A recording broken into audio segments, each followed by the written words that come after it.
manage in instruction, and there's a lot of information in this chapter. And I'm going to try and shorten it up a little from where we were.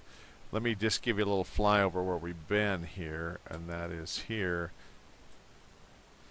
That chapter 1 was about creating the responsive learning environments, and 2 was planning and organizing even the physical setting of the classroom. And then chapter 3 we talked all about assessments and graphing that data and how to do that and what to do with that. And this one is about just teaching and starting to manage instruction. So let's look at this, just a flyover of what will be here. It's broken down nicely now into these different areas.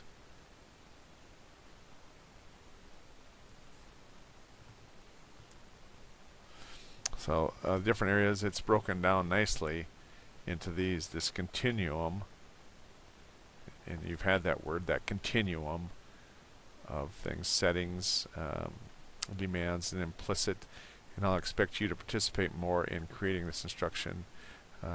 Research based for a continuum of instructional choices, and then this continuum of this perspective, and then this just some systematic steps in teaching. And I just want to quickly go through this and how it relates to you, and ask you to document some of this. Then classroom management. You didn't know you'd get classroom management in this class, but you do.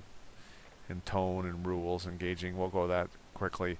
This is where I'm going to ask you to participate more and bring some of this to your wiki, just accommodating and modifying for kids in the regular classroom. And so that'll be interesting how to do that. And then selecting curriculum materials. This stuff down here will fly a little quicker past. Curriculums, units, lessons, post-instructional.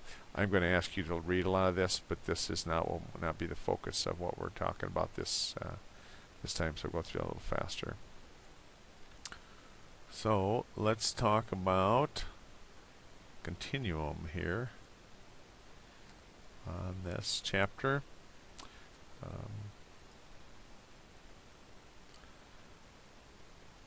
The first chapter that in managing this, I've highlighted some stuff here again in the textbook. The intensity of interactive teaching is apparent when one realizes that the typical elementary teacher probably participates in 1,000 daily interactions. According to Goldberg, makes about 5,000 daily decisions.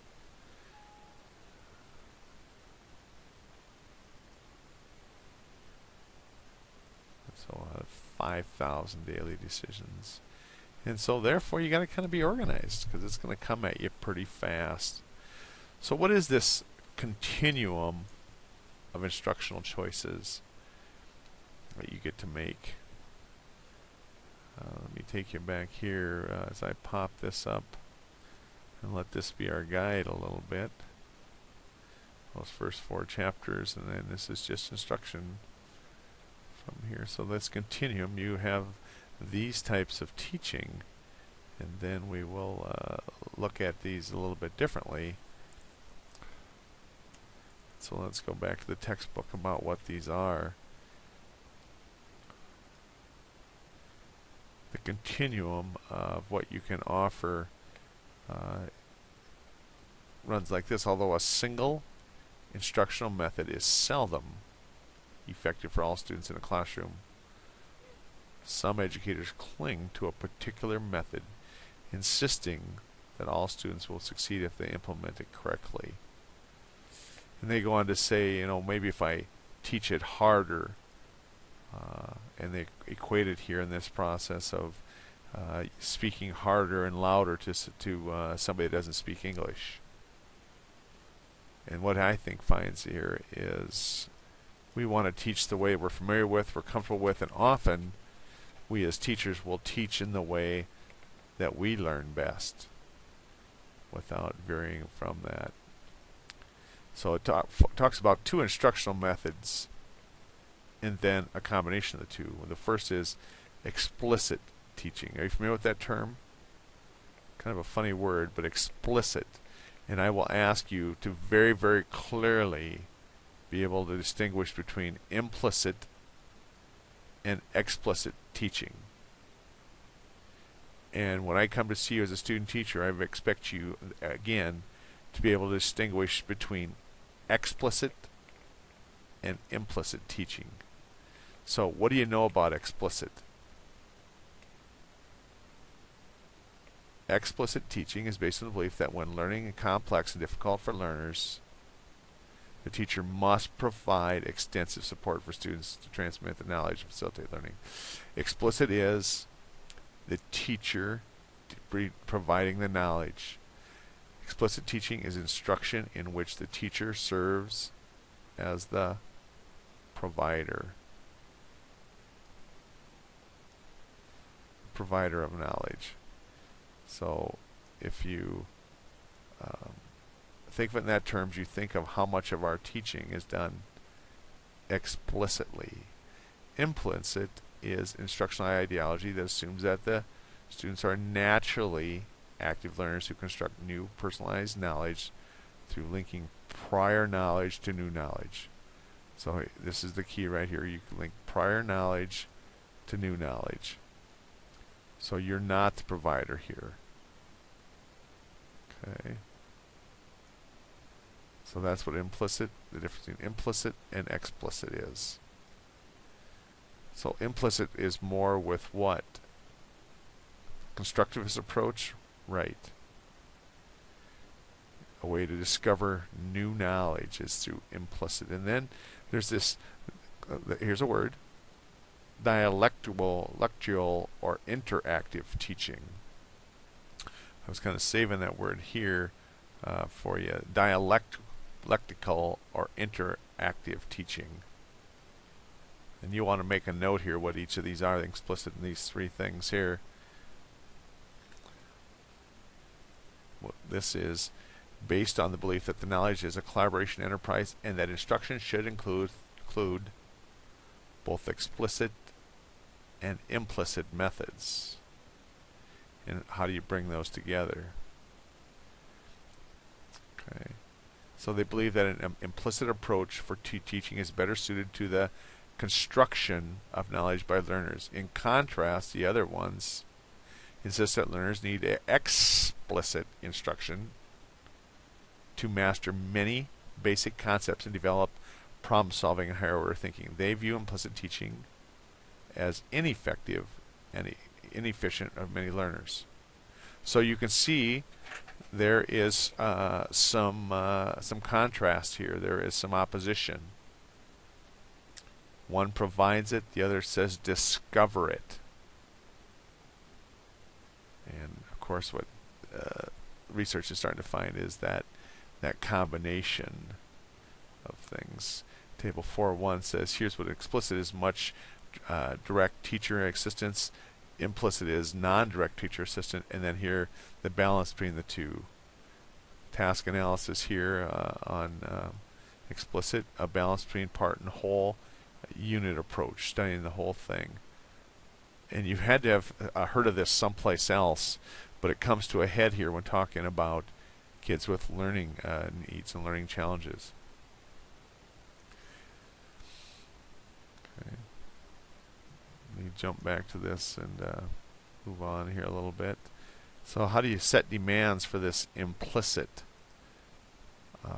They got to have sufficient prior knowledge, and this is where students with learning problems can get into trouble, is they don't have that prior knowledge to construct new appropriate meaning from outstanding understanding connections. Because if I don't have this prior knowledge, new information becomes overwhelming. The learner must attend to teacher presentations, teacher-student interactions, student interactions, and regarding academics. The other thing it'll be here is it may be a new concept to a lot of students to do this implicit learning. This implicit learning may be a new concept that has to be taught. But if you have attention problems, think of this here, that you must attend to the teacher presentation, the teacher-the-student interactions, not presentations, interactions, and student-student interactions can be a challenge. And learners must use cognitive and metacognitive process to acquire, remember, and construct new knowledge. Now, cognitive, do you know this from psychology? Cognitive is your ability to think through things. What is metacognitive? Metacognitive is your ability to think about how you're thinking, to think about how you arrive at conclusions. So think about a student with a lower IQ, let's say somebody that's in the 80s to 90, kind of low average, and now you ask them to have the cognitive and metacognitive skill to acquire, remember, and construct new knowledge in a manner that is authentic to their lives. What's authentic mean? Authentic mean is knowledge that you created. It's real to you because you created the learning. Okay, so it's real to their life. So this is a challenge, and this is why we often immediately gravitate to explicit, because we feel they will not come to the right conclusions. So we got to get them to the conclusions. We feel like they don't have that prior knowledge they need, and they're not going to be able to attend these things. And what you have to learn to do as an effective teacher is teach them how to do those things. Must be active participants in their own learning. Must engage in group discussions. And become self-regulated learners. Ooh, how many are that? Okay, my experience of working with kids with learning disabilities and attention problems, this was the number one issue they had in school. They couldn't regulate themselves. They couldn't determine, how do I learn, how do I not learn. They maybe have a lot of ideas of how I not learn, but must recognize their own learning characteristics, develop their own metacognitive strategies, meaning how I learn, how do I think about how I learn, and have a proactive, there's that word that they really love, attitude about learning. And this takes us back to chapter 1 about you as a teacher being the most important point in this whole process of having students go through this and understanding implicit. Research is pretty clear that the learning becomes more real and authentic if it's done implicitly, but what's somewhat inconclusive is how quick you can get students with learning needs up to speed to do implicit learning. Okay, let me go back to the textbook here quick and just walk through some of this with you. So here was the settings for implicit. These are the student factors, curriculum factors, whether to use implicit or explicit. Remind yourself what the difference is. Explicit is teacher-led, correct. Implicit is student-led, authentic learning, correct. So a student factor, first of all, explicit, the student may have limited experiences with the content, or lacks that prior knowledge we talked about, or experience initial failure with the content. Where the implicit instruction can be used, they have abundant experience with concept, has significant prior knowledge, and experience success. Then curriculum, the content is sequential. Math is very sequential. It builds one thing after another after another. Sometimes in science, though, it's not sequential. It doesn't have to be.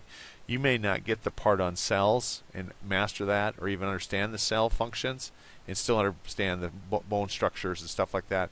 Where math is one that, no, if you miss a sequence along the way, the next sequence can't happen. If I haven't mastered the multiplication tables, I'm not going to be able to divide.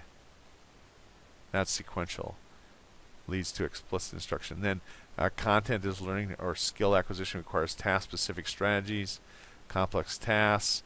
Instructional time is limited. The This one, implicit, takes more time because the students need to work at their own speed. Okay. So take a peek at this between explicit and implicit instruction. And these are just off of the notes I just gave you.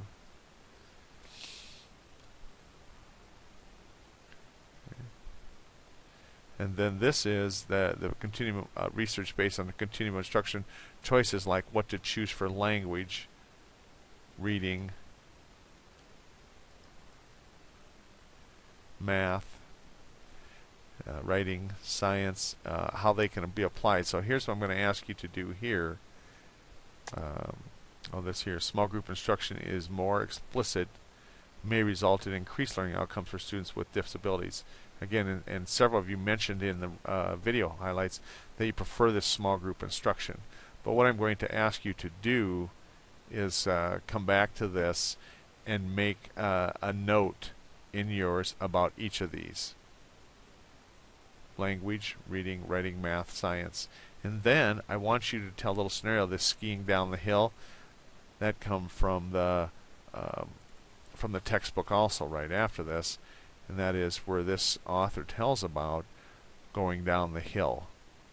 And can you also, in your notes here, put some reflections about this type of instruction.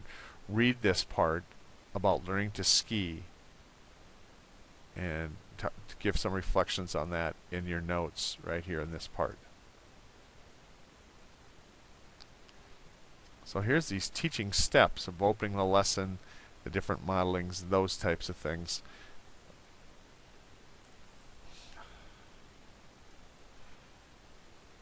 And let me give you this here on page 123. Teaching styles are developed individually, meaning you are emerging as a teacher now, even as a student. But they should not be based on whims. Unfortunately, that's how a lot of us get ours. They should not be based on whims, biases, or personal opinions. Teachers and teacher educators, I'm the teacher educator, have a responsibility to examine the research and apply the findings as they develop into practice. More now than ever, this is an acceptable model, is where you read the research and apply the findings. Talks about these research here found that students in classrooms which teachers used research-based interactive teaching practices had higher academic engagement times and achievement scores than students in classrooms which students used other methods. So nonetheless, let me ask you this. Whatever method of instruction you're using, have a reason. Have some background of why you do things. When I come to observe you as a student teacher, give me some background of why you do a particular thing. And often it might be because the cooperating teacher does it that way, but what is the research behind whatever method you're using? Especially we get into reading instruction, math instruction, some of these instructional things we just talked about. There will be some real strong research behind what's the best way to teach it. So they're talking about breaking this lesson into opening it. The first thing always is to gain the student's attention. Let's get started, eyes on me, something like that. But a key is this right here, and that is wait time. And I can't tell you how uncomfortable student teachers get when the professor's sitting there observing them and they have to do this wait time. And it's an awkward pause when you ask students for attention. And what you'll learn is if they take too long, you have to bite them. Oh, bite them? Yeah, bite them means you need to take away a minute of recess. Often you teach them why it is important to come to attention quickly when you do your attention-getting things.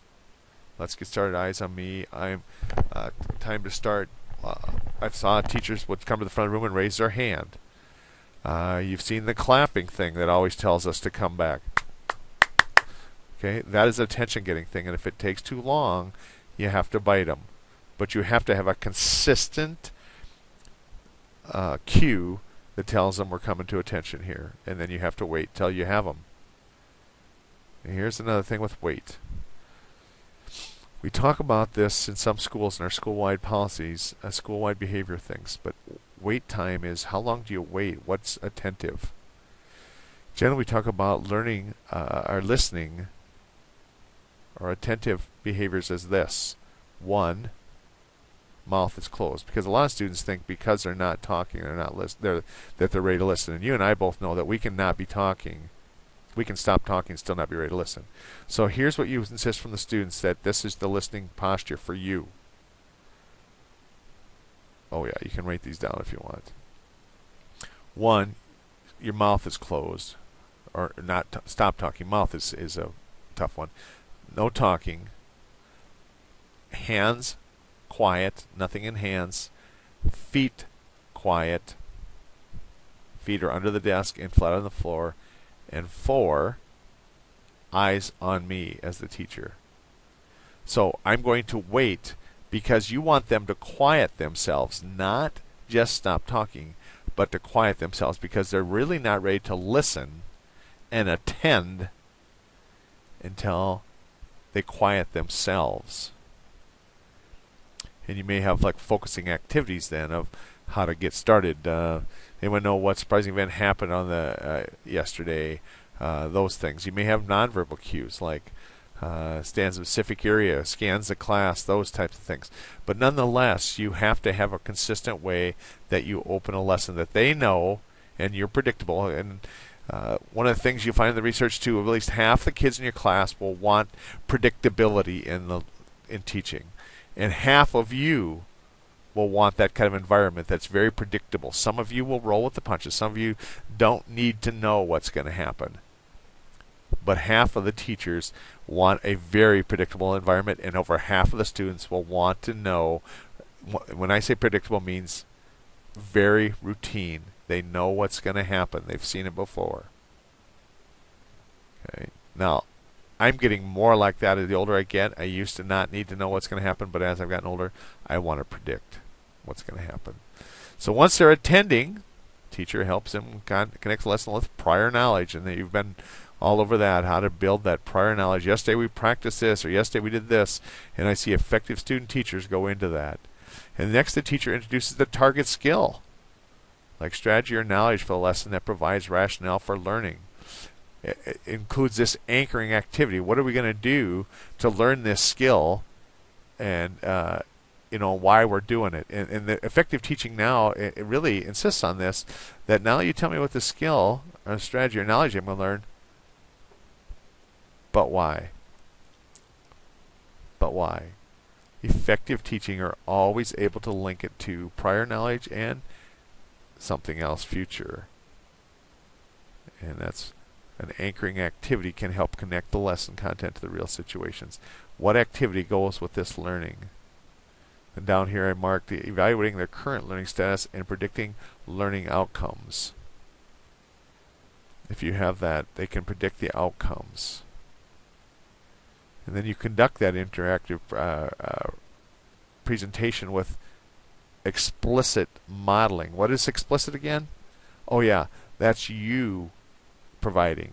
The purpose of explicit modeling is to paint pictures of what's going to happen. Learners in such a way to understand it, what is ensured. Teacher asks questions, provides the answers. The students hear and observe that. And often that's you thinking out loud.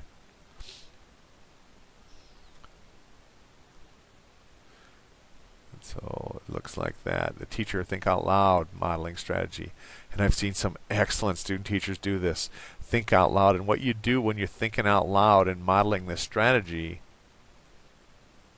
is teaching them how to think about things.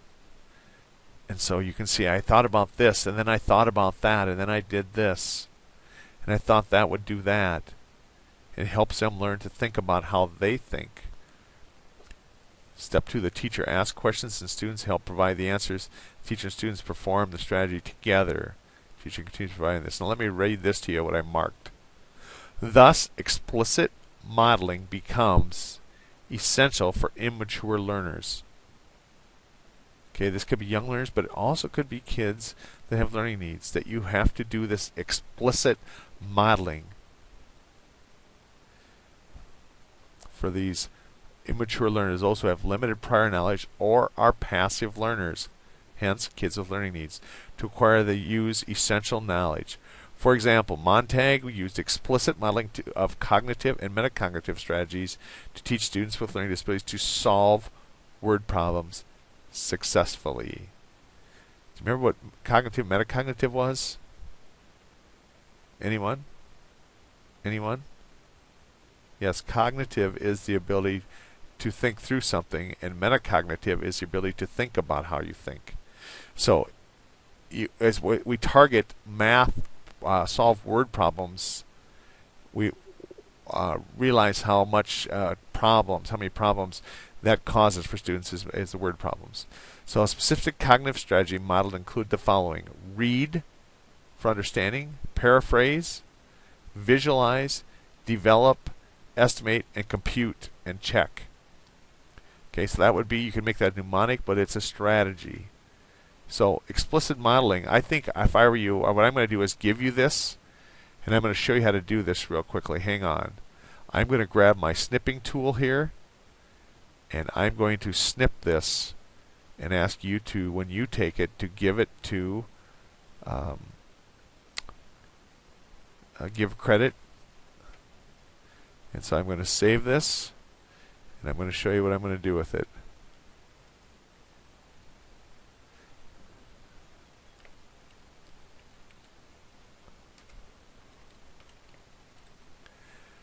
Okay. And now I'm going to go to the course site, and I'm going to give you this, and you can have it. And I'm going to move this around, but I'm going to put this on here now. You take it, and you can bring it into yours. Only yours, I want you to embed it.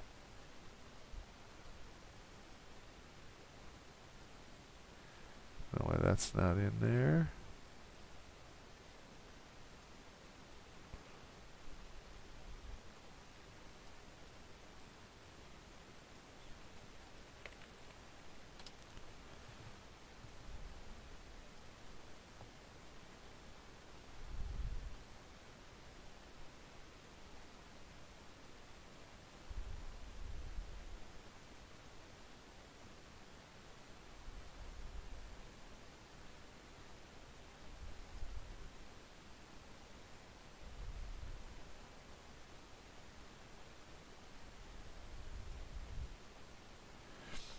So I'm going to give this to you, only I'm going to ask you to embed it.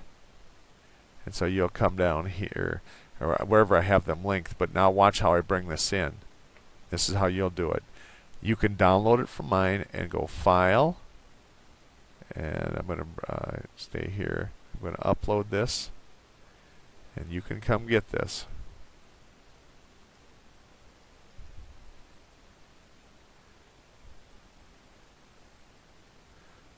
I'm going to put several of these over here for you.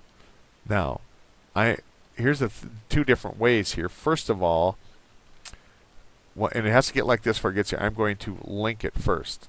And this is how you can do it. You link it. It comes like this. And you can change the name. Once it's in here, you can change the name. But this is what they'll look like for me. They're going to be like this. But this is how you embed. And this is how I would like you to display it on your wiki. On this same thing, after you've imported, instead of link here, I want you to embed, and of course you know what that means. It comes out like this. But please, below these, give credit to that author. It doesn't have to be real big. Some of you have been making them real big. Make them smaller. Okay. And that's how it'll display then. I will have things up here named like this. You will display them like this, including the table name. Alright, that's what I'll be doing. I'll be giving you those. Alright. So you think aloud, and now we go through some of these mnemonics, and then we talk about this. What is guided practice? Guided practice primarily consists of the teacher prompting students and checking their work. You've heard this term before, guided reading. If students have difficulty, the teacher may repeat the model, prompt, and check procedures in quick succession.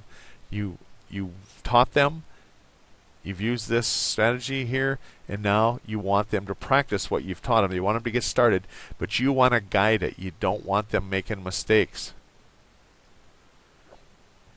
Okay, guided practice.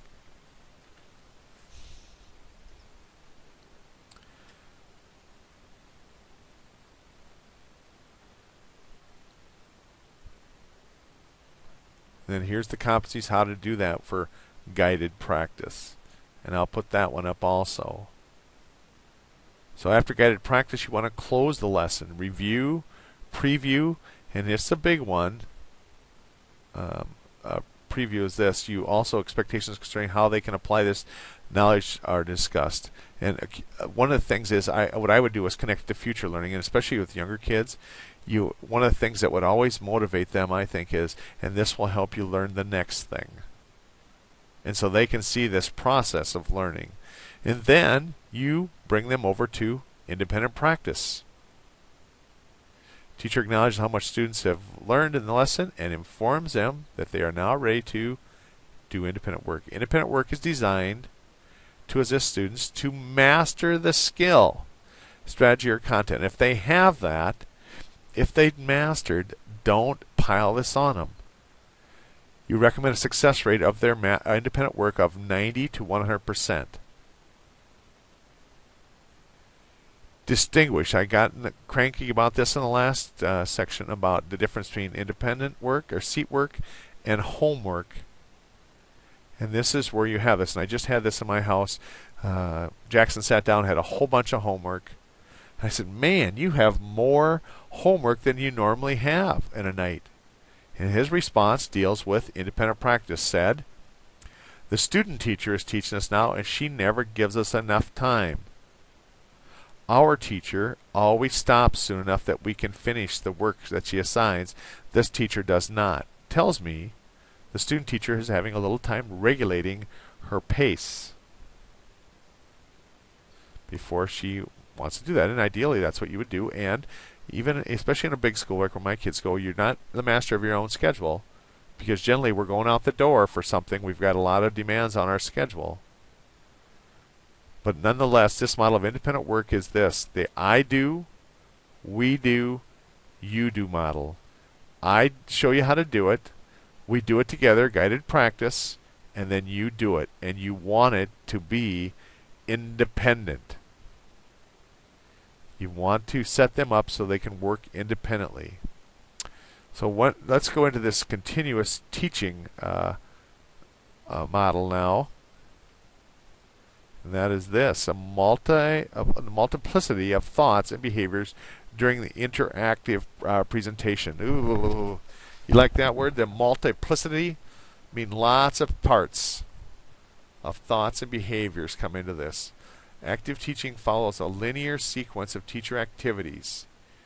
They're constantly engaged in this. For example, while coordinating guided practice, a teacher may be making mental notes on how to improve this for the future and monitoring if they're being successful.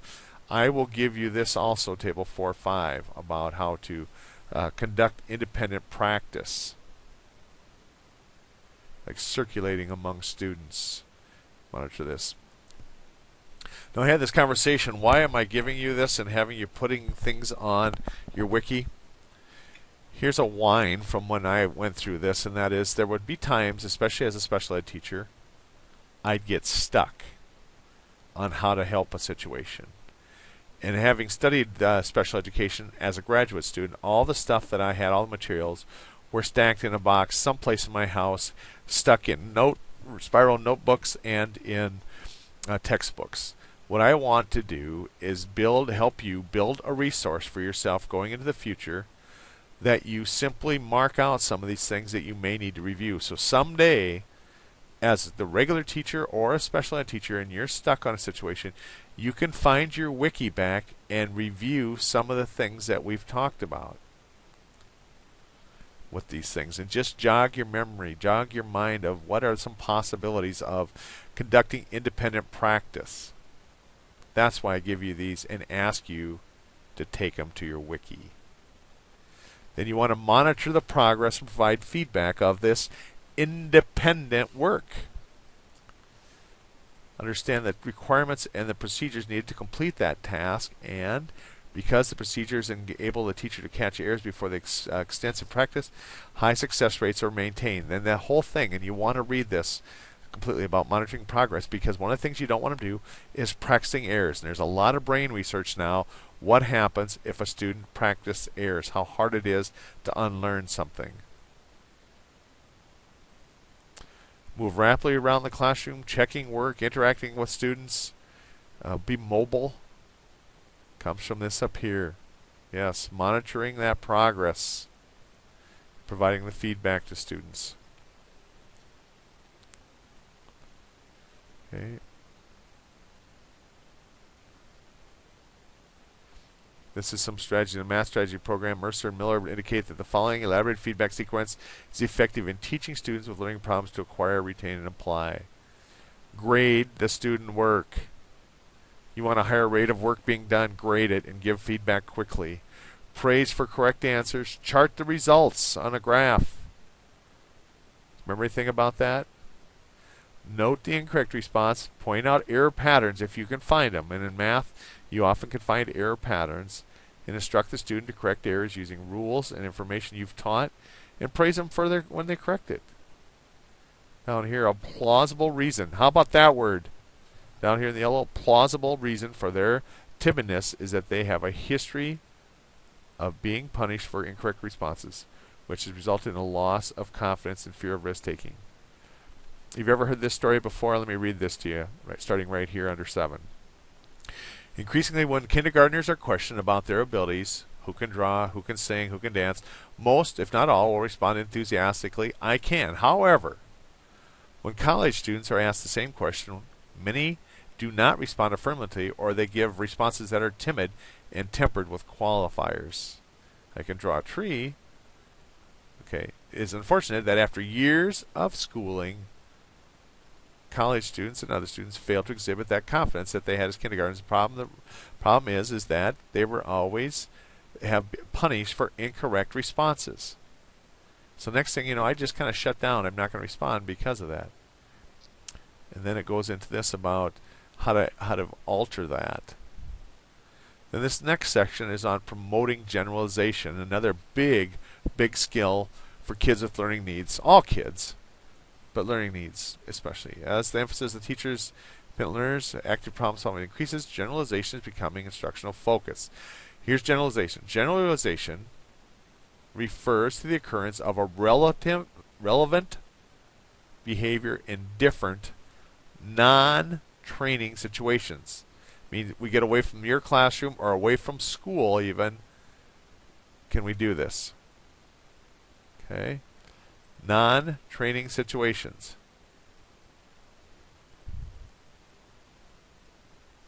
So what about that situation? Without the schedule of the same events, we will represent the training conditions. For example, generalization of new situations occurs when a student demonstrates proficiency in math facts and continues to respond quickly and accurately when these facts are embedded in calculation problems. Okay, let me tell you a quick story about generalization. My Jackson, who is now 10 as I record this, I was working as the parent volunteer when he's on the student council at his elementary school, and they're selling these little Valentines with treats during the parent-teacher conferences. And each one is 50 cents, and they were selling a ton of them. And one student had figured out they had sold 500. No, I know it was this. The music teacher come along, and the teacher and one of the students, there was about 5 of these students around there, all 4th graders, said to the music teacher, do you want to buy one of these for your students? And she said, well, I would have to buy 500.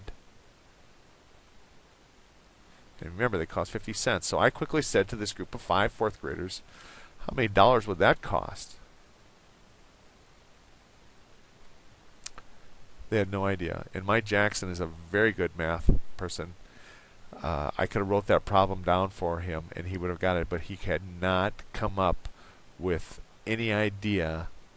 And you can imagine we had it from $5,000 down to $5.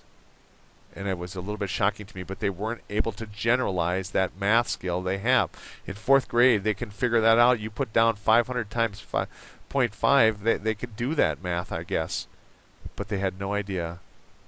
And after some prompts, Jackson was the first one to get it, some prompts. And what I was really disappointed in Jackson, I kept saying to him, if they were $1, how much would it cost? He couldn't come up with that. One of the things that scared Jackson, as it did all of them, is the number 500, because they're not really working with numbers that big yet. And as I kept saying to Jackson, but Jackson, if there was 500 and they cost $1, how much? So that's generalization. Then it's antecedent generalization, concurrent generalization, subsequent, independent generalization. I want to see where we're at on here. This is about the generalization here, promoting that, fostering the independence. And then that's really what you want, is you want this independence that you're after here. Okay.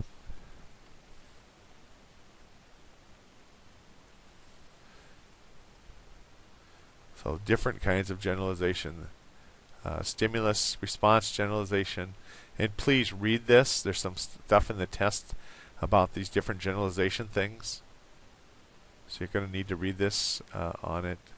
And I'm saying it's really a huge deal for kids with learning needs.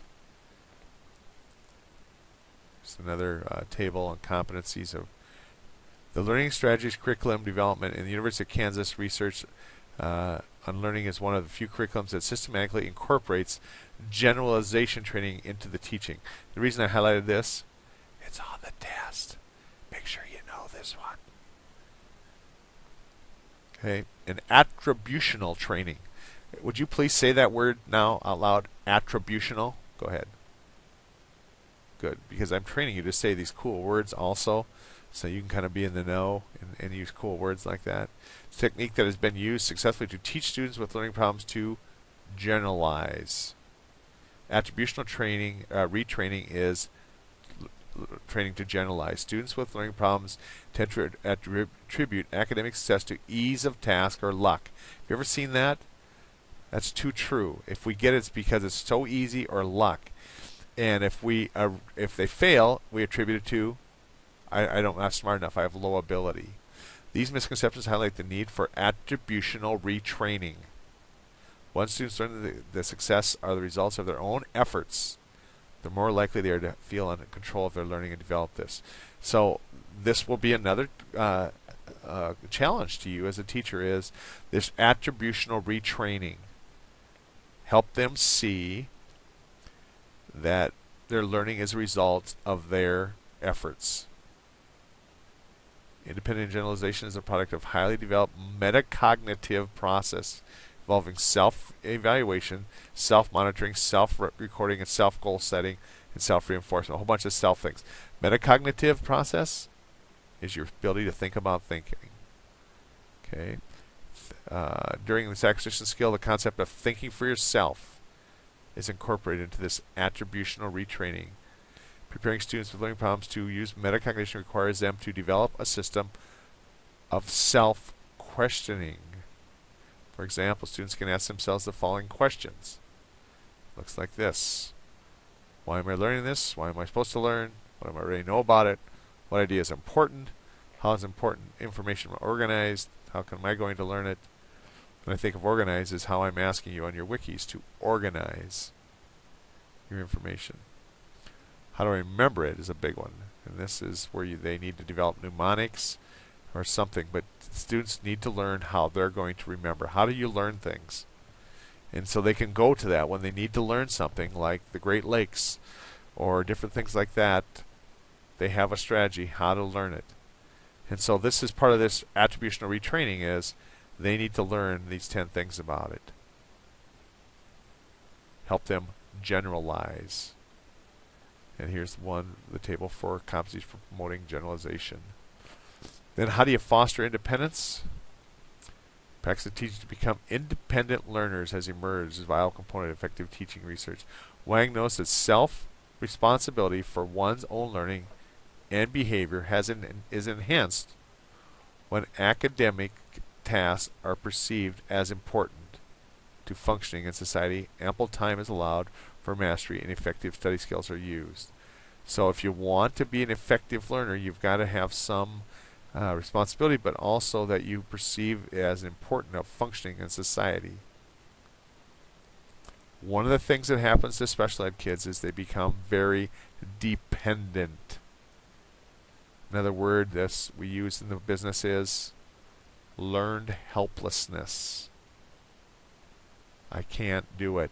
Is this right? I need affirmation on every single thing I do. And one of the things you want to do to become successful, have them become successful learners, is they have to learn independence. The key is to strike the right balance between the teacher direction and the student responsibility to the student, so the students understand that why they are doing and why, and that over time their capacity to self-regulate learning increases. Remember we talked about that earlier, to be able to self-regulate their learning and their behaviors? That's where you got to move them to. Students with learning problems typically have difficulty with self-management. So that's a given. So it goes into this thing about recording, to manage himself, to do self-recording. Provide rationale, and I'm going to ask you to do that in your notes, is to bring this in here. Each of these now, self-recording, self-evaluation, self-reinforcement, is make a note about these three things on the bottom of all these on your notes. Rationale, model, feedback. Self-recording, self-evaluation, and self-reinforcement. So you'll have these 9 things. And again, the test, there's some testing over this, but it's to help the kids with learning needs, students, be more self-reliant, independent. That's what these are about, recording themselves. Like here, self-reinforcement, technique for self-management that involves a student reviewing his or her progress to determine whether reinforcement has been earned. That's where they keep track of stuff. And then we'll move up to questioning, using questions. The purpose of teacher questioning is multifaceted and frequently can determine how well students with learning problems succeed. Multifaceted, have you ever heard that? We like that buzzword in special ed also, multifaceted. Can you say that so that you can think of it when you need it in a conversation? Say it now, multifaceted. Go ahead. Okay, good. Questions used to involve the student, promote learning, monitor progress, adjust instruction, manage the flow of the lesson. I'm going to give you this one too on fostering independence. Okay, but that's questioning, and you've studied questioning before, but it's gotten to be a big study on the use of questioning. And there's 2 kinds, the convergent and the divergent. Okay, key part of teaching process called involve the student, promote learning, monitor progress, manage the flow. And there's 2 types, the convergent and the divergent. Please, just like implicit and explicit, I'm going to expect from this time forward, you very eloquently can distinguish between convergent questions and divergent. Convergents are direct or closed questions that begins with such as define, describe, and this. Divergent are open-ended with several correct responses. What role do you think sports play in building self-discipline? Okay, these questions require higher level cognitive responses than convergent questions and begin with verbs such as relate, distinguish, differentiate, formulate, compose, produce, justify. And it almost goes back to our different levels of learning. Okay, and so let me go back here to the textbook about this 2 different types. 80% of all classroom questions are convergent, meaning just tell me the answer, one right answer. Lower level encourage student participation and promote factual knowledge. And so you've got to have it. And this is what's frustrating sometimes trying to ask questions, especially in this environment of learning online, is it's hard to ask those those convergent questions. Okay. Differentiate, formulate stuff. So divergent and convergent. So what about classroom management? About classroom tone, teaching and stimulus, ongoing activities. the task is perceived too difficult, it's irrelevant. Let me just give you this top here on page 134. Managing student behavior and reteaching and teaching are simultaneously ongoing activities.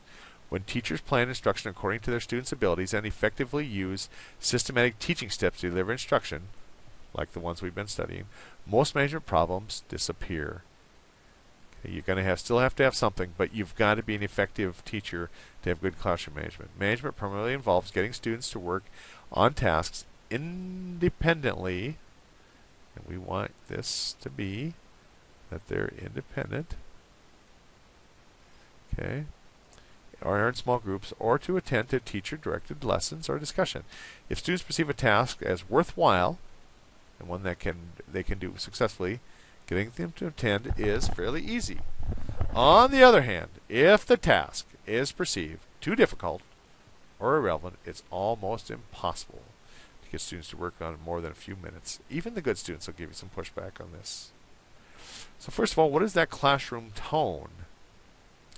It gives you some questions to ask yourself about classroom tone. Do I strive to maintain good health, a good emotional health, treat students with respect, enjoy teaching, behave confidently, have a positive attitude towards students, accept the challenge of educating all learners? Do I change my position when compelling reasons exist to do so? How about this one? Am I happy? I had teachers that weren't happy, and that is a hard deal. Am I effective at helping students learn? Do I listen to students as peers as well? And I know I say I do, but my kids show me that often I say I'm listening when I don't. And you certainly better have this if you're a teacher, a sense of humor. But do a little self-inventory on how you would conduct yourself in this way. When I think of emotional health, what I do will give you this. As teachers and people, and as parents and spouses, life is a circle. It's one complete circle. And if there's a flat spot, if you've got problems at home or at work or someplace, life can get kind of flat. And one of the challenges we have as professionals is to make sure if we have a flat spot in our life, it does not affect our teaching our kids in school. And having said that, I will give you this. It's easier said than done, because I've worked with numerous teachers over the years that have had trauma in their life, from death of family members to divorce to bankruptcy to ill health. Very hard to come every day and continue to be happy and effective and have good emotional health and treat students. All that gets a little tougher. For the most part, we can do that, but it's a little tougher.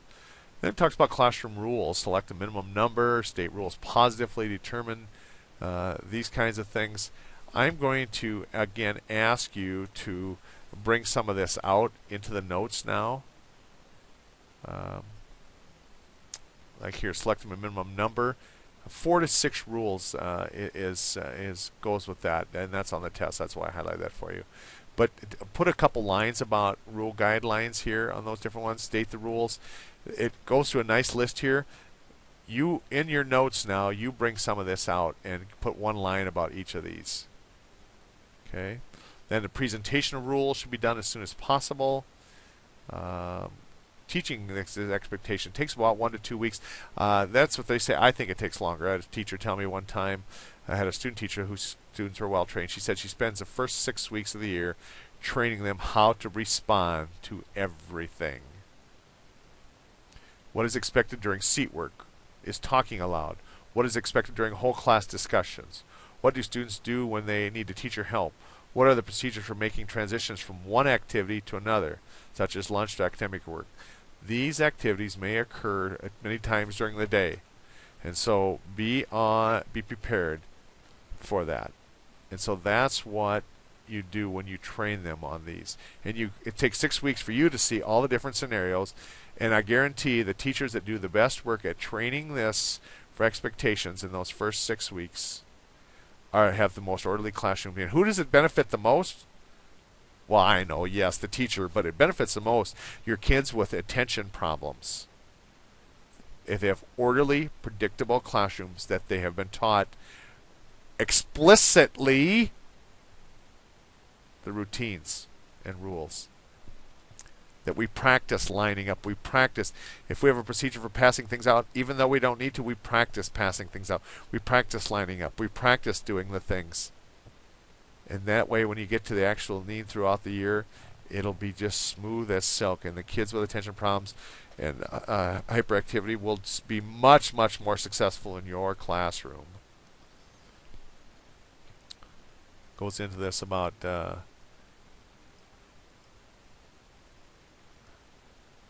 using advanced organizers. Describe behavioral expectations like with a mnemonic. Slant. You can put this right up on one of your rules. Sit up straight. Lean forward in your desk. Act interested. Nod occasionally to signal understanding. Track the teacher with your eyes. That's a great one. Take this part here, please, to your any place on your wiki there as part of this, because I think that's another thing you want to hang on to. Isn't that simple and beautiful? Is that asking too much? Sit up straight, lean forward, act interested, nod. And if they're not doing that, you point to it on the board. You run it up there. Okay.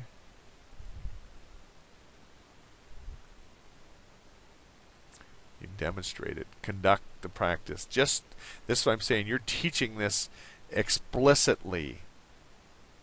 You're teaching this explicitly like anything else. That you're providing the learning. And then you maintain that throughout the year. You have them practice those things in the early part of the year. You guide that practice. It starts with you demonstrating it. And you'll have a very orderly classroom.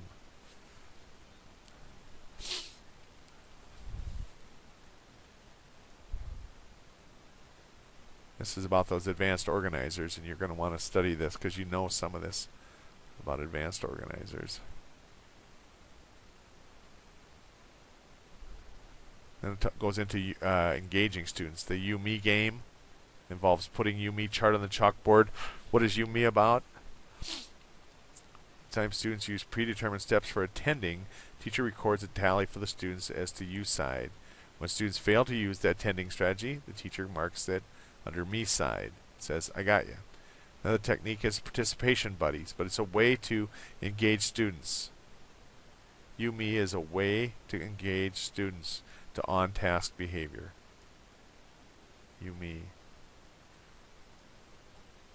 Please read that part of it. Competencies for managing students with learning problems in general classroom.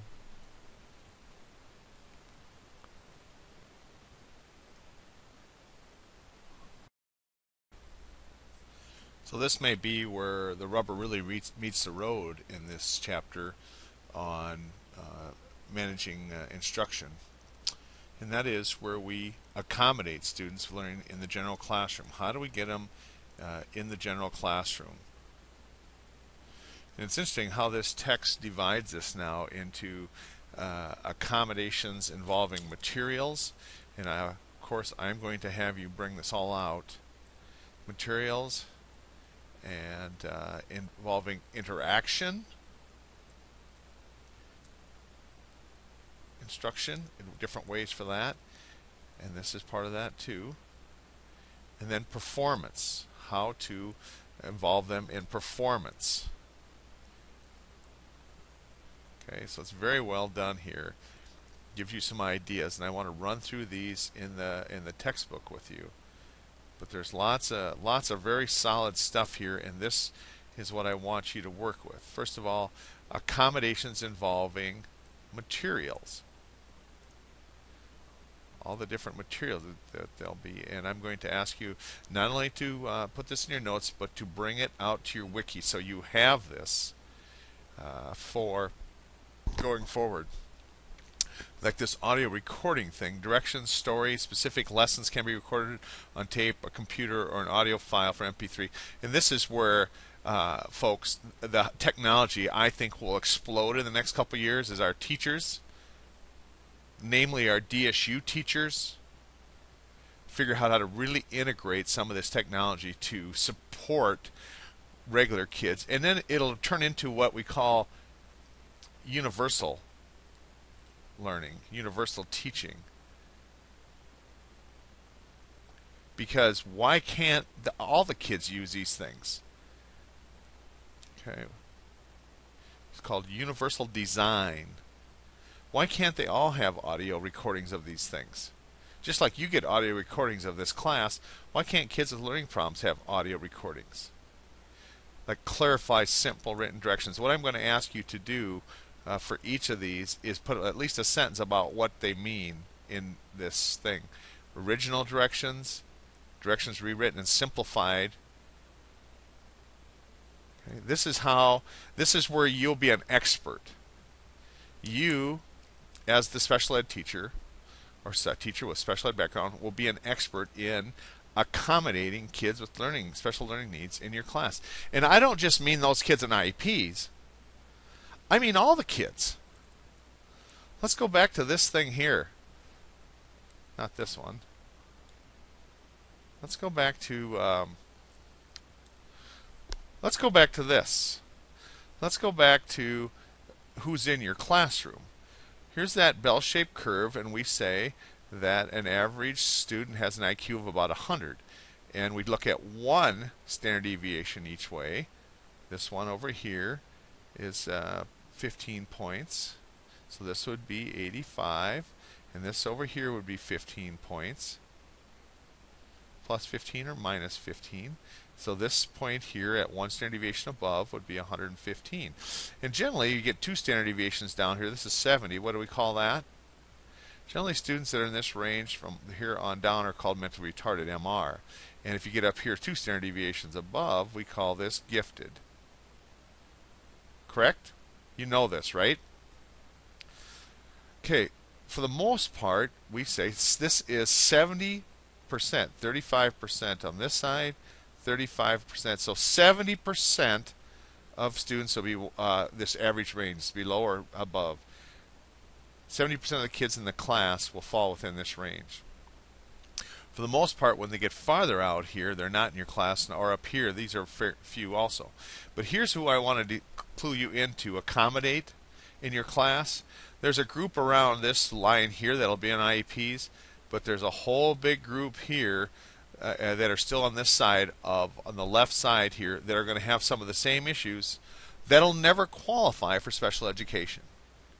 And you, as an effective regular classroom teacher, that's you, or a special ed teacher, but nonetheless, you will learn to support those kids. You will become very good at this. These three things here. And it's okay to support this group. And when you get to that, what we call UD, Universal Design, you'll find these same things support the whole class. I know, it's not fair and but when the technology gets more implemented, and you let those kids finally take those iPhones, those smartphones out of their pockets and use them, it'll level this playing field. That they can all compete and they can all learn. Let them learn in the ways they want and that they need. There, I'm done ranting about that. But this does a nice job of just giving you some ideas of this, that you would present small amounts of work. Now, let me just hit on this. I can't tell you how many of the regular kids, and my 12-year-old is one of these, that big projects overwhelm him. That immediately his first reaction, he's much better now, but when he was early on, even a big paper that had lots of stuff on, he would feel overwhelmed and want to give up right away. And so the first thing, one of the easiest things to do, is take this and see if you can shorten some of this work. Prevent students from examining the entire workbook. Teacher can tear pages from the workbooks, materials, present small assignments to students, and anxious about the amount of work.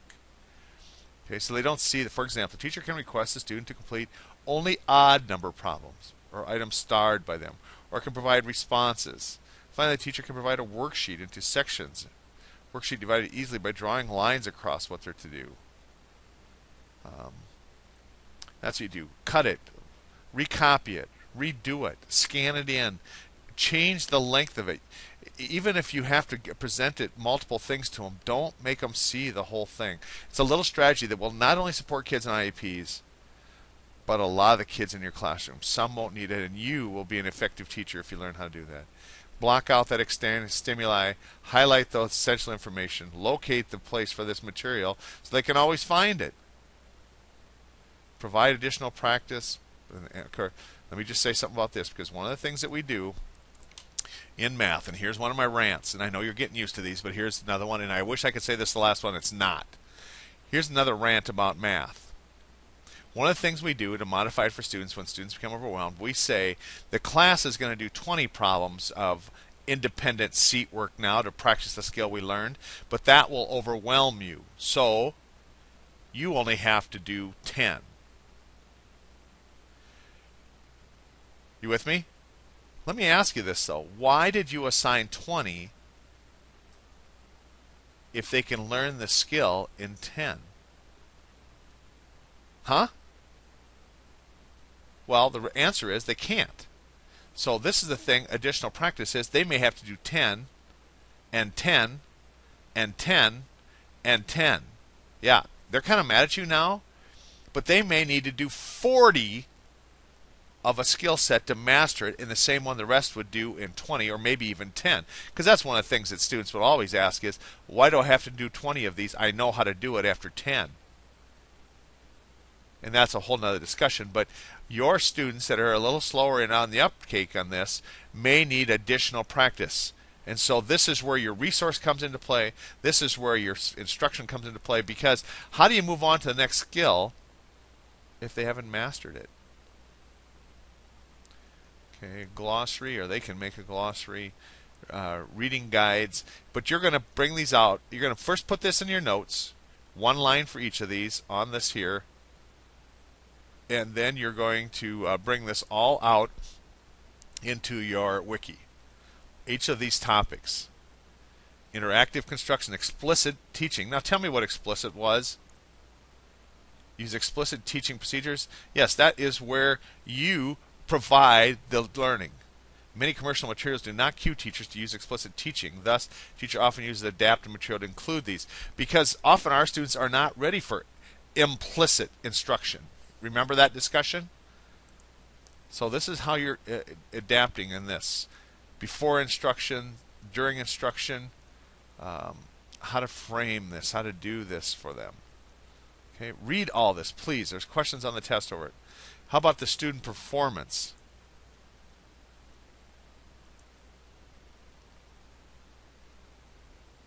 Use a graphic organizer. You're familiar with this. And now we have the CMAP thing. We have the thing we did in 465, the Wespiration thing online that you can do collaboratively. But graphic organizers, and a lot of us and a lot of students, this will help them in their learning to map out what they're talking about. So change the response mode. We have difficulty finding motor responses such as handwriting. Response mode can be changed to like underlining or selecting or sorting or marking. It's easy things to do. An outline for the lecture. Encourage graphic organizers. And anytime you give outline, do what I do. Make them copy something. If you're going to give them lecture notes, make sure there's some way they have to interact with that. One of the mistakes I saw teachers make is giving them the notes, and what it said to the student is, there, you get a pass, you don't have to listen. And that's where I learned to start putting the blanks in, so you have to interact with the information. List at the top of this, use encourage those graphic, place students close to the teacher, called proximity.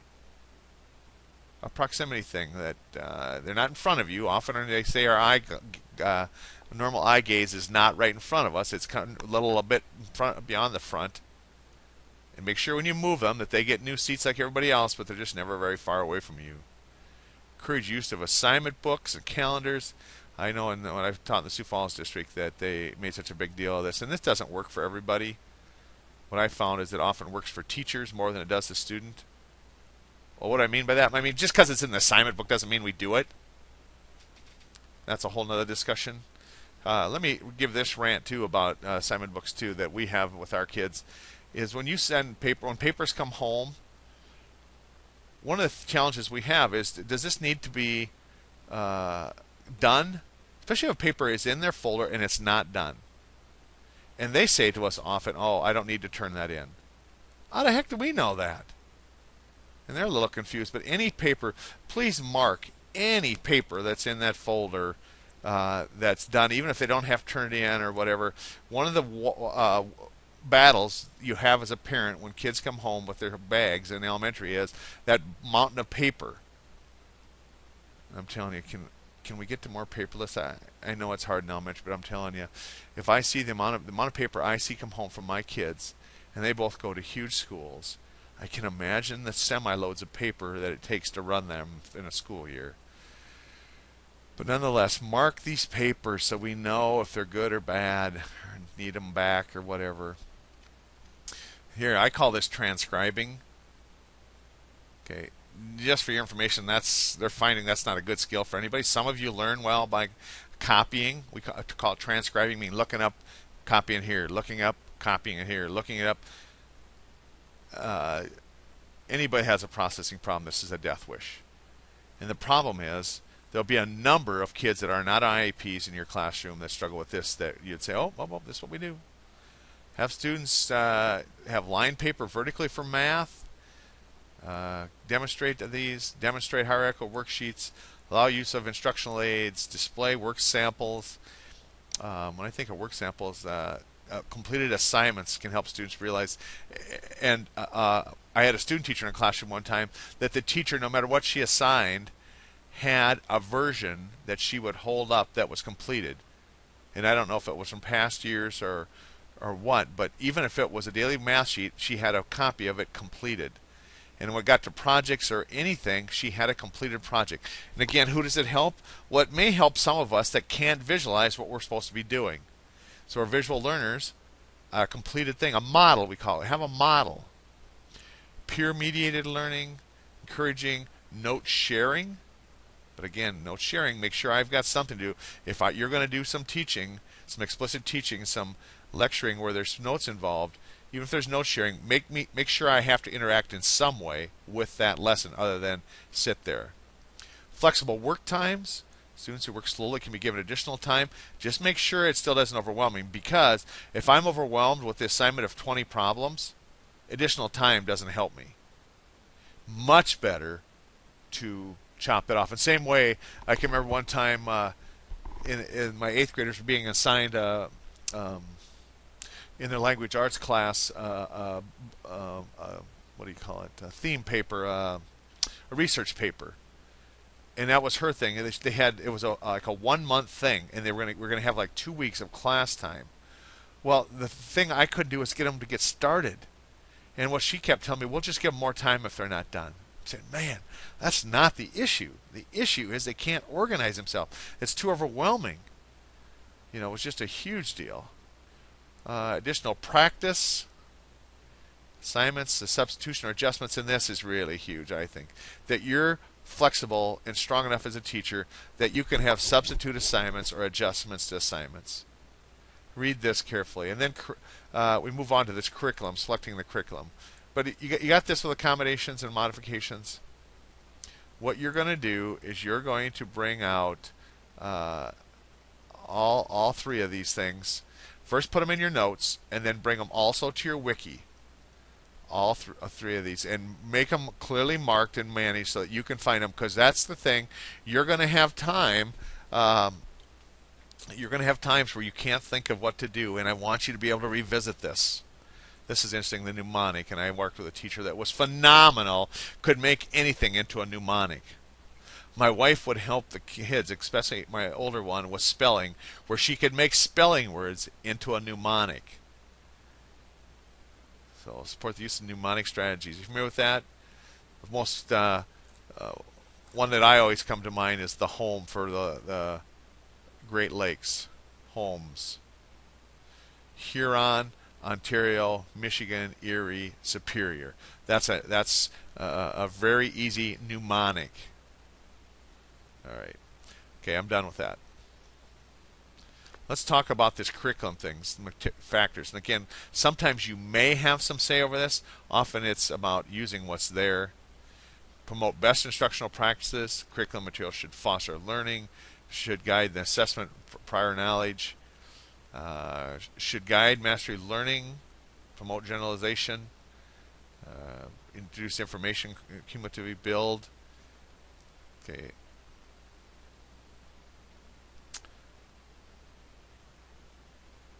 And why this faster response is a thing, because that's always an issue of kids that process a little bit slower, is how fast can they respond. How do we plan these units? Introduce the lesson, describe, scaffolding. Familiar with that term? That's a new term. Scaffolding is the layers of how we present it. When you think of scaffolding along a building, I saw when we were in D.C. a couple years ago, they had scaffolding all the way up the Washington Monument. Yes, as far as you could see, there was scaffolding. Can you imagine how much scaffolding that would take? They were redoing the entire outside. So as high as the monument was, there was scaffolding along it. It's quite a sight to see. Independent practice is part of the lesson. Feedback, generalization, and transfer. And we've talked about all this in this chapter. Model that skill and strategy, that end product. They got to have independent practice to mastery. Remember we said 90 to 100% is mastery. We talked about the I do, we do, you do. And then they can, you give that feedback, constant feedback, so they don't practice errors, and then teach them how to generalize that and transfer that to other settings.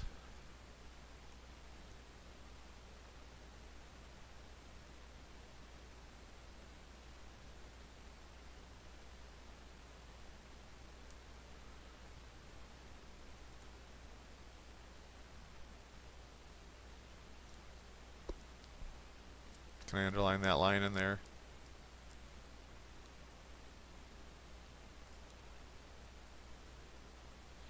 This is you, folks. This is the DSU students that have the background in technology and special education. You're the ones out there breaking out of these routines that we don't know why we do them. And you pay more attention to how best to teach the child, how best the child learns, than what we've always done, these fruitless routines. Can I jump back to the textbook and see what textbook talks about this?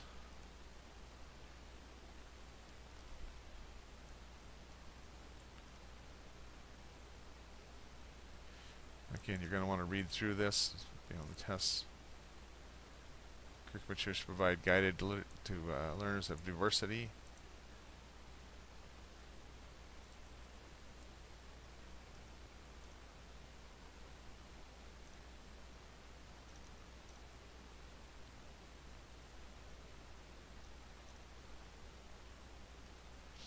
We talk about this, what prior knowledge they need, how interesting is this topic, how should we introduce it, how can I relate this material to the previous instruction, how have I taught this before.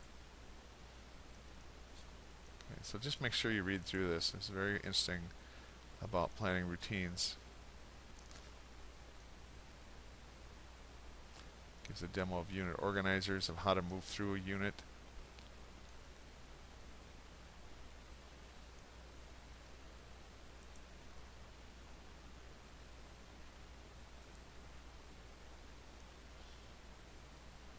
Here's what that was.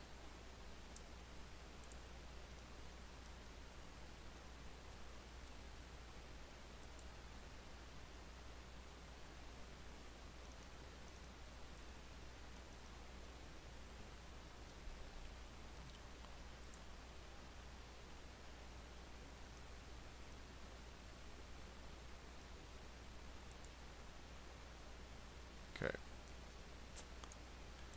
That does it.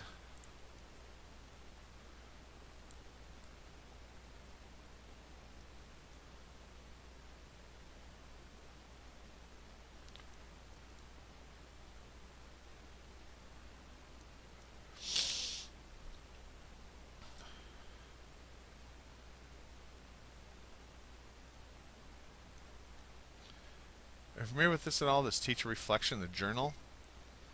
My grad program, they wrote about this a little bit, of journaling about it, and this is quite old. Of course, this was around the time I was in grad school.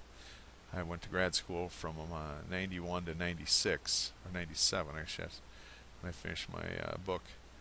Um, what do I do? What does this mean? How can I come this way? How might I do things differently? And this may help you. There's a number of things, especially in student teaching. We ask you to write reflections on each lesson plan that you write for us in student teaching, and even level 3s. You're supposed to do a lesson plan. This might help you reflect. What do I do? What does this mean? Bring this with you to that, so you'll know how to do that. And these collaborative questions can foster reflection too. Will a curriculum-based assessment allow teachers to assess progress of students? How can teachers more effectively involve parents? Ooh, this is really a hard one for me in my school where my kids go, especially my 4th grader. You really feel more helpless in this case. The school seems so big and so closed. How can teachers effectively combine elements of whole language instruction with phonological, in other words, phonics? Because we had a flip here about 20 years ago where the Sioux Falls Public School says we're a whole language school, and found out their special ed referrals doubled. And what they quickly found was there's many kids that learned fine to read whole languagely, but there was a whole bunch more that just needed another strategy, and when they couldn't get it. Okay. All right. That's chapter 4.